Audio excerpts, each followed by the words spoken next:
Su penúltimo libro se titula Yo que sí corrí delante de los grises, y a propósito de este título, usted dijo en una ocasión que ahora parece que todos corrieron delante de los grises, pero que, como dijo Enrique Curiel, si hubieran sido tantos los que allí estaban, se habría logrado acabar con el régimen franquista.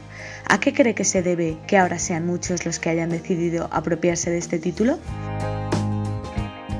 Hombre, es una vieja historia, lanzada a moro muerto, que se llama, ¿no? Hombre, hay un elemento que a mí me preocupa mucho, y es la inmensa cantidad que han aparecido de franquistas sobrevenidos. Franquistas, pues pasmosamente, 40 años casi después de la muerte de Franco, ¿no?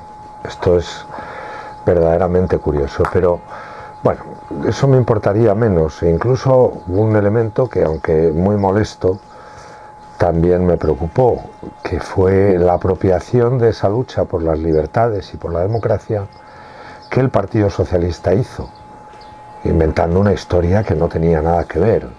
Yo tuve una discusión una vez con Antonio Miguel Carmona en las cámaras de televisión, que luego reconoció que no tenía razón, en la que yo le decía que es que el Partido Socialista en la época del franquismo no había tenido ninguna participación activa en la lucha contra la dictadura, que eso de ir de héroes por la libertad, vamos, para que tengas una idea, en el año 77 o 77, una cosa así, cuando en las elecciones el Partido Socialista no tenía en España ni 400 militantes, y estoy hablando cuando ya llevaban legalizados.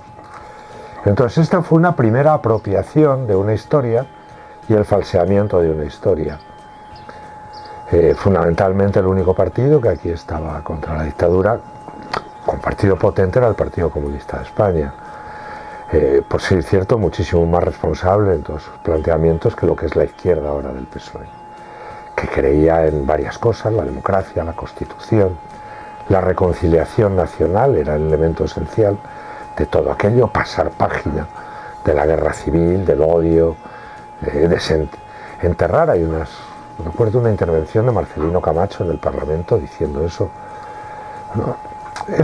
Esa apropiación fue, por ejemplo, ni uno solo de los dirigentes del Partido Socialista, de Felipe González, por otro lado, importantes y para la historia de España, estuvo nunca en una cárcel de Franco. Es mentira, no hubo ni uno solo, ni siquiera detenidos, hombre.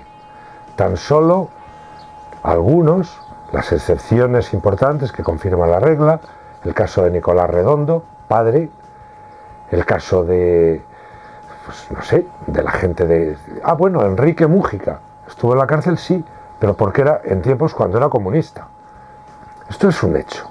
Había algunos en el País Vasco, algunos en Madrid, pero lo cierto es que no es verdad que el Partido Socialista, es más, era una flagrante mentira que estuviera en esa lucha antifranquista.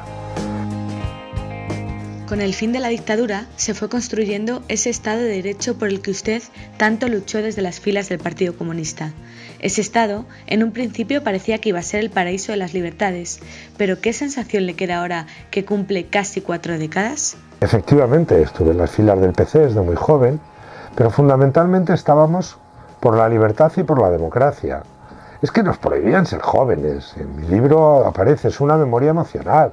Es que vosotros habéis vivido por vuestra fortuna, y mejor que tal, en un régimen de libertades. Y la libertad es todo.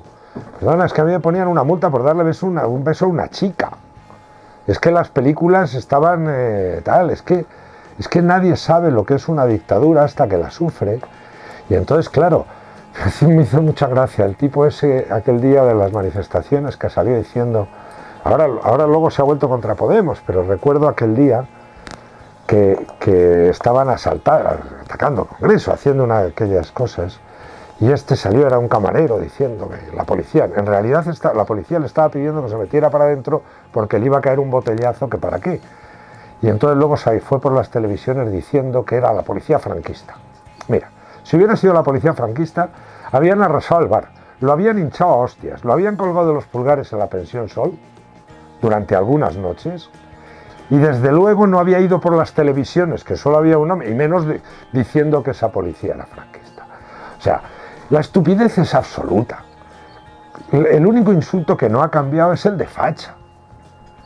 Y curiosamente me doy cuenta que quien más utiliza ese insulto es quien tiene unas actitudes más fascistas y totalitarias. Por ejemplo, cuando alguien impide en la universidad hablar a alguien, como le pasó a Rosa Díez, quien está actuando como un fascista son los señores Pablo Iglesias y Errejón, que impiden a alguien hablar. Eso es totalitarismo fascista. El impedir que alguien tenga otra opinión que la del partido único ideología dominante, eso es lo que se asemeja al fascismo.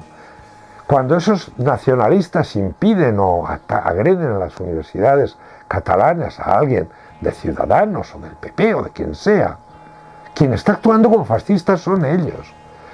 En suma, quien más dicen ahora fascistas son los que más se parecen al fascismo. O al populismo o al peronismo, llámele X, a lo que es una ideología totalitaria. Recuerdo cosas de la universidad. Cuando yo estaba en políticas, en mi curso éramos hijos de obrero. El hijo de Marcelino Camacho y yo. Entonces, a mí ahora de pronto dice, no, es que es tremendo esto de que para que nos den becas tenemos que sacar, no sé si un 5,5 o 6. Pero bueno, cuando yo estudiaba tenía que sacar un 8,5. O sea, se ha perdido la cultura del esfuerzo. Y entonces se ha mentido tanto y se miente tanto que hemos hecho, aquí cuando se acusa a los políticos que se lo han ganado a pulso y tal, de esto, de privilegios, de tal, todo, hemos creado una generación de derechohabientes. De tengo derecho a, tengo derecho a, tengo derecho a. Los derechos tienen deberes correlativos. Y no hay cultura de trabajo y esfuerzo o al cuerno. Y hay que decirle a la gente joven una cosa muy clara. Aquí no te va a dar nadie perros atados con longaniza. Y si te los dan, peor, te harán un desgraciado. Y aquí hay una cultura que tiene que volver de trabajo y esfuerzo. Y lo demás, eso de que quiero, cuando se grita eso de salarios, ¿qué se quiere? ¿Trabajo o un salario sin trabajar? ¿Cree que sigue siendo útil la Constitución casi 40 años después de formularse? Y si no, ¿en qué la reformaría? Yo creo que hay un elemento esencial. La Constitución del 78, de la que me considero hijo, y que creo que es la ley de leyes y la legitimidad y el aire y el agua en que puede ser muy perfeccionable, pero sin duda ha alumbrado el periodo de progreso, bienestar más largo de la historia de España, incluso en esta crisis. Vamos a ver, ¿es que la gente no viaja o qué? En esta crisis un español tiene una serie de derechos, una sanidad, una educación, etcétera, que no ha tenido en su vida. En estos momentos, lo que es el manantial de la democracia y de la Constitución, el manantial está ahí, los valores esenciales son maravillosos, son los valores civiles. Y te digo una cosa, hicimos con errores una buena Constitución, quizás nos pasamos de bueno, ¿por qué? Al revés de lo que estos dicen, que es que estaba bajo los sables, que va, hicimos una Constitución buenista, que todo el mundo era bueno, porque entonces este país, de derecha a izquierda, cuidado que para hacer esa Constitución se hizo con la derecha que venía el régimen. Que Suárez había sido secretario general del movimiento y es uno de los padres de la democracia española, al que le tengo un inmenso cariño y un tremendo respeto. ¿Y por qué? Porque a mí Suárez me parece una persona admirable y no lo voy a juzgar jamás por su proveniencia, sino por sus hechos. Lo mismo que él a mí. Acabamos siendo, por cierto, grandes amigos personales. Entonces, ese espíritu estaba ahí, ese espíritu de mirar al futuro. Teníamos que pasar página con lo que había sido la guerra, con lo que había sido la dictadura, la represión, y lo hicimos. Y salió una Constitución muy alegre, muy buenista, y te digo, nos pasamos. Por ejemplo, hemos tenido que hacer cosas en el terreno penal, porque aquí parecía que todo el mundo era bueno, y no, resulta que no. ¿Qué hay que cambiar? Yo sí reformaría la Constitución, pero todos de acuerdo con ese espíritu de qué vamos a reformar y para qué. No, quiero reformar la Constitución, me dice que primero tendremos que saber qué queremos reformar. No vamos a reformar la Constitución y luego vemos qué. Sí, yo hay cosas, por ejemplo, creo que fue muy fallido todo el tema del título octavo y de las autonomías, porque por teóricamente integrar, pues hemos hecho un pan con unas hostias. Los que eran autonomistas se nos han convertido en separatistas y luego hemos creado 17 reinos de taifas. Lo cierto es que soy muy poco autonomista, lo reconozco, soy más bien jacobino y creo que algunos elementos tenían que volver. La educación, la sanidad y la justicia, vamos, de eso de autonomía es nada, un Estado en ese sentido central y muy potente. Ahí hemos hecho el idiota. Ahora resulta que el Ebro nace en tierras extrañas y entra por no sé dónde. En un sitio no estudian ríos porque esto es Canarias y no hay. Y te pongo ejemplos de gente que está, o en Andalucía, algunas cosas de esas, y creo que sería importante mejorar. Pero el problema de la democracia no son sus contenidos, no son sus valores. Yo creo que hay que volver a poner en valor los valores democráticos, los valores de libertad, de igualdad, los valores de solidaridad, un montón de valores que están ahí, pero lo que ha hecho muchísimo daño ha sido la partitocracia. Los partidos políticos convertidos en cúpulas, en maquinarias de poder, donde quien acaban mandando son los jefes y los cúpulas que te ponen en esta lista o en cual. En el fondo, la creación de una clase, de una casta política, y digo porque Podemos me ha acusado de que yo, que en el año 92 escribí un artículo que se titulaba La casta política, ¿cómo los pongo a parir? Es que yo estoy de acuerdo que ese es un mal de la democracia. El que haya castas políticas, el que haya castas sindicales.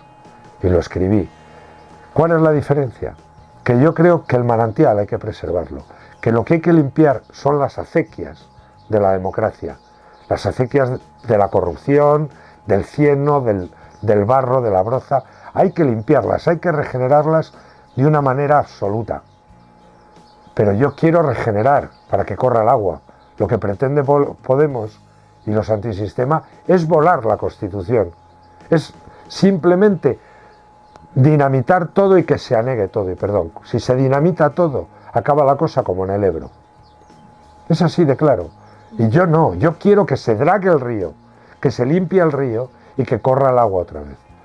Que corra el agua limpia de esos valores constitucionales. Eso sí, cuando reformemos la Constitución tendrá que ser con un acuerdo tan potente como el que hubo. Con un acuerdo, porque una Constitución no puede ser lo que una parte le impone a la otra, porque si no, no vale. Si no es el trágala, que así hemos hecho muchas y han durado 3 días. Esta Constitución es joven, pero es la que más ha durado de la historia de España. Y yo creo que nos ha dado, y espero que siga dando sus frutos.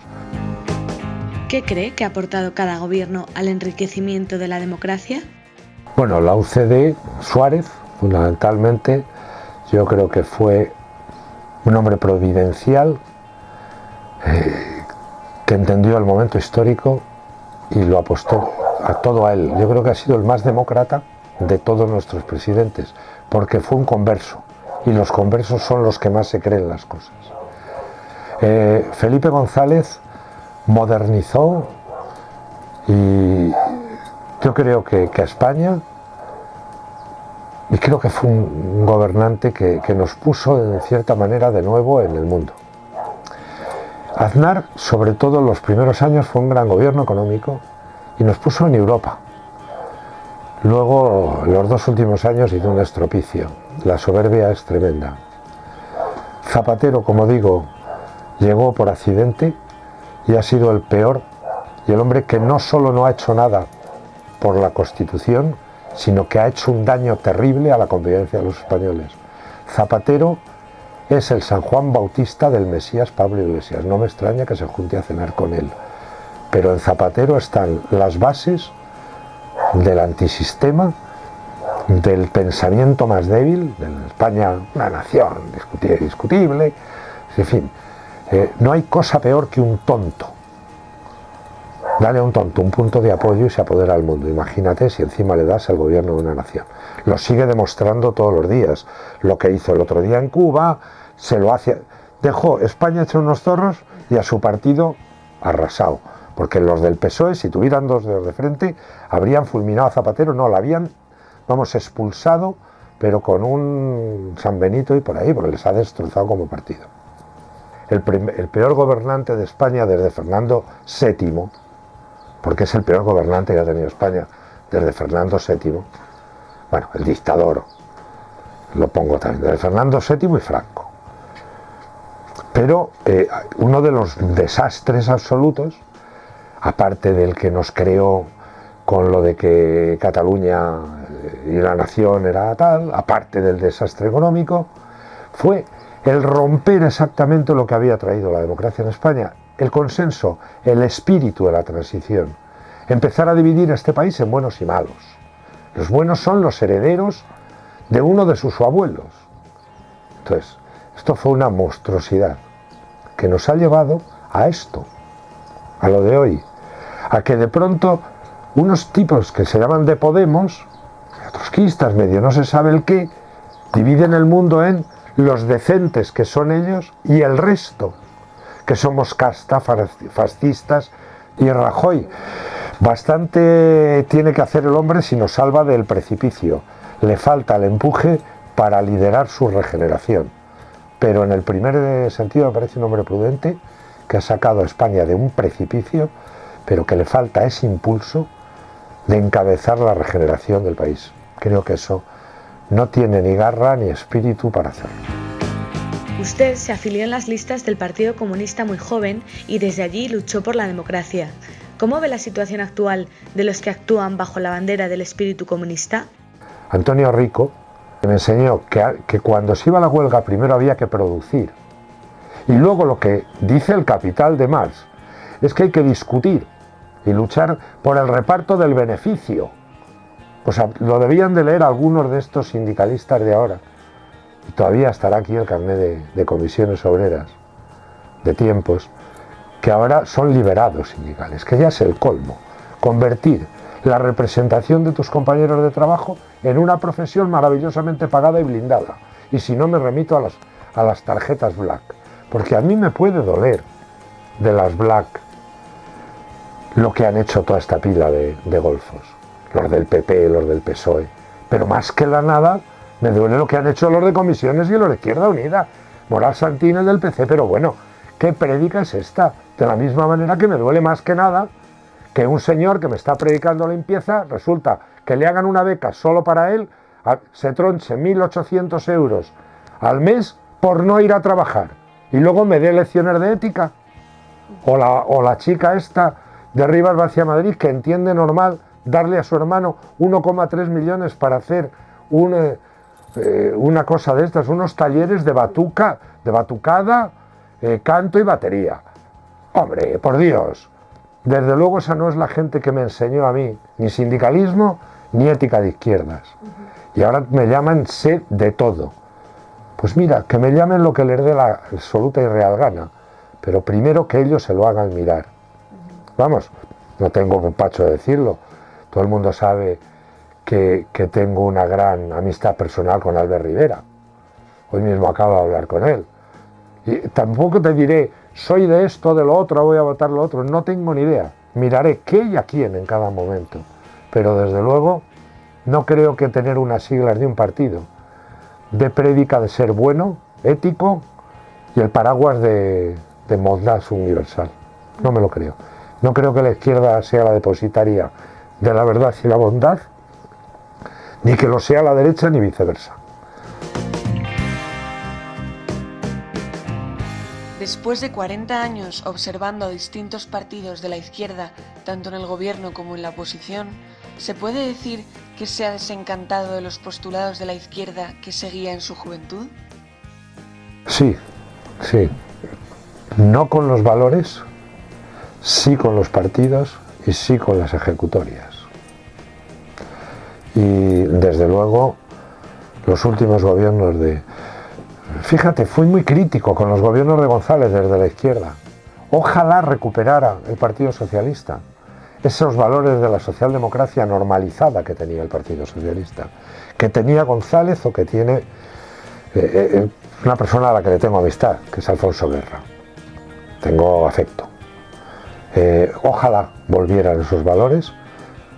Yo no criticaría tanto ahora lo que les critiqué en tiempos cuando ellos intentaban modernizar el país. Lógicamente uno evoluciona. Creo que... Y luego lo que más me preocupa de la izquierda radical es que ha pasado desde la responsabilidad constitucional y desde la lealtad a la nación a la absoluta irresponsabilidad. Lo que me preocupa de Podemos y todo esto es que abjuran de lo que fuimos. Es que he de recordarles que el Partido Comunista de España, primero, es de España y no es de este país. Este país es hay dos cosas que odio. Que los políticos se dedican a decir este país y eso de andaluces y andaluzas. No sé qué y no sé cuántos. Imaginaros a Miguel Hernández diciendo andaluces y andaluzas de Jaén, aceituneros y aceituneras altivos y altivas. Decidme en el alma quién levantó estos olivos y olivas. O sea, de verdad, el lenguaje, lo políticamente correcto sobre todo, queda es profundamente estúpido. La izquierda hoy me preocupa seriamente porque el PSOE no sabe por dónde se anda y la izquierda del PSOE está abjurando y pretende dinamitar la Constitución, no regenerarla. ¿Qué opinión le merece Podemos? Por exponer mis ideas soy inmediatamente linchado por toda esta horda podemita que se considera en la propiedad de la verdad, la bondad, son los buenos y el resto somos gentuza. No sé, algún día les presentaré un obrero, porque creo que no conocen ninguno. Yo soy hijo de un obrero, estudié con beca, he trabajado desde que tenía 15 años y desde luego no he ganado ningún mes 425.000 euros, como el pobre monedero o monedero el pobre. Pero bueno, vivimos en esto. ¿Y qué se está haciendo? ¿Qué es lo que dicen? Y es algo que a mí me hace un daño terrible. Cuando estos antifranquistas sobrevenidos, o sea, el señor Monedero, Errejón y todos estos me hablan del régimen del 78, cuando el régimen, la imagen esa del régimen, es la dictadura. Y estos me están insultando a mí y a toda la gente que en nuestra humildad combatimos contra esa dictadura. Que entre todos logramos una democracia, una libertad, que mi grito era el de amnistía y libertad. Y estatuto de autonomía, por cierto. No sé si ahora lo diría. Lo último quiero decir. Pero que me digan que eso era el régimen del 78. Que me digan que mis compañeros y yo y tanta gente y de tantos sitios, gente que incluso murió, como los abogados de Atocha, que eran amigos míos, que eso es para traer lo que ellos llaman despectivamente el régimen del 78. El régimen, el de su padrino Maduro. Ahora, el mío es una democracia que costó sangre, sudor y lágrimas traer. Los nacionalismos han marcado la historia de la democracia en España. ¿Qué opinas sobre este fenómeno? Yo me integré en el PC, yo era hijo de un obrero que había emigrado al País Vasco. Allí viví mi primera huelga de niño.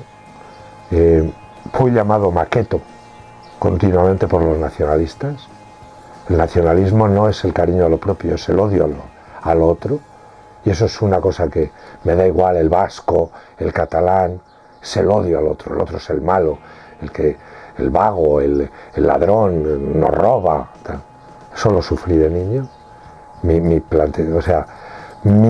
distancia con el nacionalismo es brutal. Nunca puedo entender cómo la izquierda pacta con el nacionalismo, que es la ideología más cavernaria de Europa.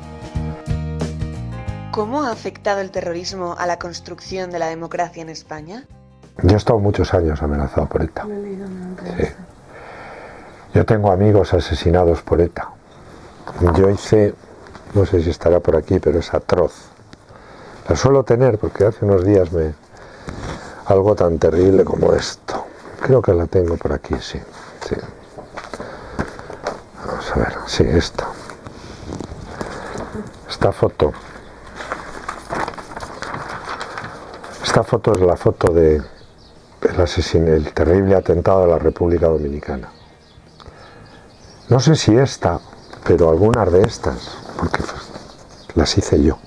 Es que yo subí a este autobús aquella mañana. He sido corresponsal de guerra, pequeñín, pero lo he sido. Luego me dediqué casi siempre a la política nacional. ETA intentó acabar con nuestra democracia, que había sido tan generosa, que había liberado a todos los presos políticos. ETA mató a la gente porque quería acabar con la democracia. Por eso cuando hablan de que estos bailan y cantan, los de Podemos con algunos, y luego dicen, es que a mí no me llame usted eso, perdón, es que usted baila con ellos y canta con ellos en algunos mítines o tal. Y desde niño, como os he dicho, viví en el País Vasco. Volví a los 15 años. Amigos míos murieron, amigos míos mataron, cuidado, que algunos se hicieron de ETA. Mataron al padre de un grandísimo amigo mío, Urquizu. Era farmacéutico, le pidieron que le miraran unas cosas y cuando estaba inclinado sobre el microscopio le metieron 3 tiros en la cabeza en Durango. Y un día me llamó un ministro de Interior, que entonces se llamaba Mariano Rajoy, y me dijo que estaba en una lista de 13 que querían matar aquí en Madrid, los del Comando Madrid. Y la verdad es que te quedas helado y el coche que está ahí fuera, pues yo he tenido que mirar muchas mañanas debajo de eso. Fue terrible, se combatió y tengo un amargor porque nosotros vencimos a ETA, pero un tribunal constitucional de la infamia, antes de tiempo y sin necesidad, les dio una victoria política de legalizar a sus herederos. Y que Bildu gobierne hoy en Guipúzcoa y en San Sebastián me llena de amargura, porque nosotros les hemos derrotado, los demócratas hemos derrotado a ETA. Pero ahora, curiosamente, hay quien se quiere apropiar de la victoria, o por lo menos cambiar el relato de la historia y convertir a los verdugos en víctimas y a las víctimas en verdugos. Me rebelo contra eso. El terrorismo es el intento más terrible contra la democracia que ha sufrido España. Lo fue el de ETA, lo fue el islámico y lo va a ser el islámico y cualquier otro terrorismo. Y de verdad, yo que en las primeras horas, como creo que todo bicho viviente, pensé que ETA había sido el responsable de aquel atentado, tuve luego la menor duda de que había sido el terrorismo islámico. No he estado nunca en las teorías de la conspiración. Hemos sido idiotas como si uno fuera bueno o el otro malo. Pero yo me avergüenzo de 2 cosas de mi país. La reacción delante del 23F y la reacción delante del 11M. Y lo digo con toda claridad. Fue de pura cobardía. Yo estaba el 23F en la tribuna del Parlamento. Estaba con Rafael Luis Díaz y por ahí sale mi voz. Cuando yo salí, porque me echó el capitán Muñecas prácticamente a culatazos, a las 9:30, intenté conectar con las sedes de mi partido y estaban abiertas. Las que no estaban eran las de muchos otros. Y me dijeron que era prudencia. No, era miedo. Y cuando estuve dirigiendo el servicio de seguridad de aquella manifestación, no podía dejar de pensar que si hubiera triunfado el golpe, a lo mejor la mitad de los que estaban allí hubieran ido a una manifestación a favor del golpe. No me lo podía quitar de la cabeza. Y el 11M, España, primero su primer gobernante, Aznar, que cometió un error brutal. Pretendió utilizar eso electoralmente, él primero. Y luego lo que pasó es que lo utilizó el Partido Socialista. Pero quien primero intenta utilizar eso, y si ha sido ETA los barro, fue él. En vez de hacer algo tan normal que era llamar a todo Dios a Moncloa y decir, este país ha sido agredido, machacado, tenemos 100 y pico muertos, pues no señor, se dedicó el uno primero y luego los otros a sacar tajada política. Y el país también dio una lección pésima, acobardada. Yo a la prudencia le llamo prudencia y al miedo, miedo. Y vamos a ver, el otro día decían, todos somos Charlie Hebdo. ¿Ha habido alguna vez un minuto de silencio en San Mamés por un asesinato de ETA? Ni una vez. Se hizo uno por Charlie Hebdo. Tócate los huevos. ¿Todos somos Charlie Hebdo? Nosotros sí, 192 muertos ahí. ¿De verdad que todos somos Charlie Hebdo? ¿O hay unos muertos y otros? Te pongo otro ejemplo. ¿En qué se diferencia un niño palestino de uno venezolano con un tiro los dos en la cabeza? Pues no se tenían que diferenciar en nada, yo no los diferencio. Hay quien sí. Creo que en estos momentos lo más terrible a que se enfrenta lo que es La civilización occidental, la del Renacimiento, la de la Ilustración, la de la separación de poderes, la que está en contra de la teocracia es al integrismo islámico, al terrorismo islámico, y yo pongo el adjetivo islámico, no religioso, islámico. Y si no combatimos allí, combatiremos en la puerta de casa. De hecho, estamos combatiendo en la puerta de casa ya. Y creedme, conozco esa zona. Y no valen gilipolleces.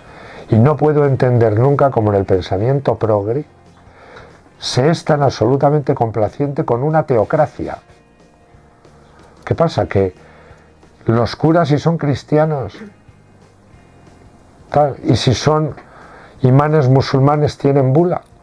Pues yo creo que los imanes musulmanes tendrían primero que jurar las constituciones, y si no, no podrían jamás actuar, porque lo que pretende el islamismo en el fondo es que no hay constituciones, ni derechos humanos, ni Declaración Universal de Derechos Humanos, sino que la palabra revelada presuntamente por un Dios a sus sumos sacerdotes está por encima de los hombres.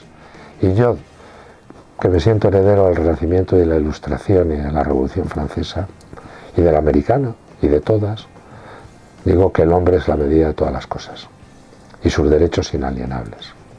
Cuando digo hombre y mujer, porque no voy a caer en la estupidez de decir nosotros y por nosotras, compañeros y compañeras. ¿Qué aspectos de nuestra democracia actual debemos cambiar de cara a futuro? Hay que reformar la ley electoral y el sistema de partidos, todo ese tema. No puede ser, vamos a ver, en el año 77 los políticos llenaban las plazas, como los toreros. Ahora para eso, bueno, ¿para qué? ¿Para qué? Mira, en ese sentido le reconozco una cosa importante a Podemos. Ha logrado volver a despertar todo ese interés y a plantear un debate. Y desde luego está claro que no podemos seguir con una partidocracia absolutamente alejada de los ciudadanos. Hay que regenerar las acequias, limpiarlas a fondo. Se ha empezado, pero hay que seguir y seguir y seguir. Tenemos que volver al primigenio de los valores constitucionales, y para eso la ley electoral y el sistema de partidos debe de modificarse seriamente. Esa es una. Lo otro, yo creo que de una maldita vez hay que decir qué es España y cuál es la vertebración entre los territorios de España. No puede ser que se estén estableciendo privilegios en base al hecho donde uno nace o donde pase. Ni hablar. Creo en los ciudadanos con iguales derechos en el sitio, y me da igual el que esté, de todo el territorio nacional. Y yo desde luego digo claramente que ni fueros vascos, ni navarros, ni privilegios catalanes, ni castellanos, ni nada. Un ciudadano en España tiene que tener exactamente los mismos derechos fiscales, sanitarios, educacionales, nazca en Cádiz, nazca en Gerona o nazca en La Coruña. Y perdón, pero no voy a decir ni Girona, ni A Coruña, ni nada, porque yo hablo español, castellano.